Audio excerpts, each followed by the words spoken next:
Bentornati all'ultimo aggiornamento con le previsioni meteo. Siamo sopra media. L'anticiclone ben robusto, solido, conquista quindi anche l'Italia, non solo tutta quanta l'Europa, e di conseguenza vivremo un periodo stabile, anche di lunga durata, e con intanto delle temperature più tipicamente simili estive, possiamo così dire tardo estive, perché già raggiungiamo valori in questi giorni fino a 24 gradi in pianura, e con le nebbie che diverranno via via sempre più protagoniste, soprattutto con l'arrivo del primo calo termico della stagione. Infatti andiamo a vedere subito dalla grafica come l'evoluzione per i prossimi giorni sarà sotto dominio di un robusto campo anticiclonico. Vivremo delle giornate spesso stabili, condizionate del tempo in prevalenza, senza particolari conseguenze, clima molto mite in realtà sui monti, avremo temperature anche fino a 20 gradi a 1000 metri, lo zero termico si porterà a 4000 metri, quindi insomma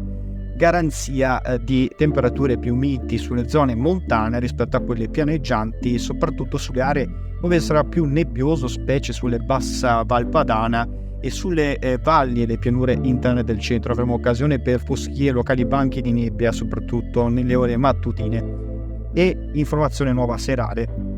Andiamo a vedere però nel corso dei giorni successivi, soprattutto per quanto riguarda la seconda parte del mese, da Ognissanti fino al 10 di novembre persisterà continuamente l'anticiclone, quindi continuerà a dominare l'anticiclone, e avremo quindi assenza di ondate di freddo, quindi non avremo le prime eruzioni d'aria fredda polare, rimarranno sempre orientate verso la Europa orientale e la Russia, di conseguenza anche nessuna perturbazione atlantica. Le perturbazioni atlantiche faranno un viaggio verso il Polo Nord per poi spingersi verso la parte orientale dell'Europa e la Russia, quindi insomma un blocco atmosferico davvero decisivo per quanto riguarda la nostra penisola. Temperature sotto la media sugli stati dell'Europa centro-orientale, risentiremo comunque dei refoli d'aria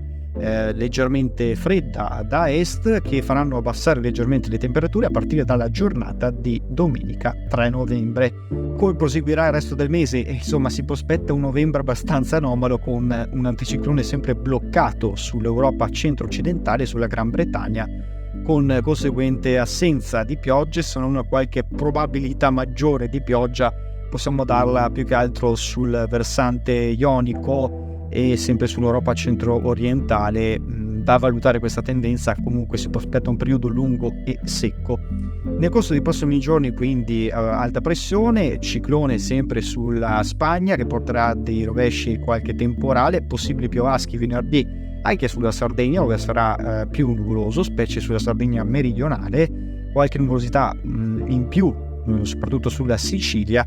Poi nel ponte di Ognissanti appunto anticiclone, sempre con qualche nebbia, ovviamente più protagonista, perché risentiremo dei refoli d'aria leggermente più fredda dovuta alla prima eruzione verso l'Europa centro-orientale, sul Mar Nero e sulla Russia, a partire dal 3 quindi di novembre, e anche da noi sul versante adriatico in modo particolare caleranno le temperature e torneremo a vivere su valori comunque in media col periodo, se non leggermente sopra, sul nord-est in modo particolare e sul versante adriatico, con delle termiche leggermente sopra la media o in media col periodo. Insomma, non saranno comunque delle temperature tipicamente da novembre, possiamo dirlo, perché le eruzioni al momento sono sempre più confinate sugli stati orientali.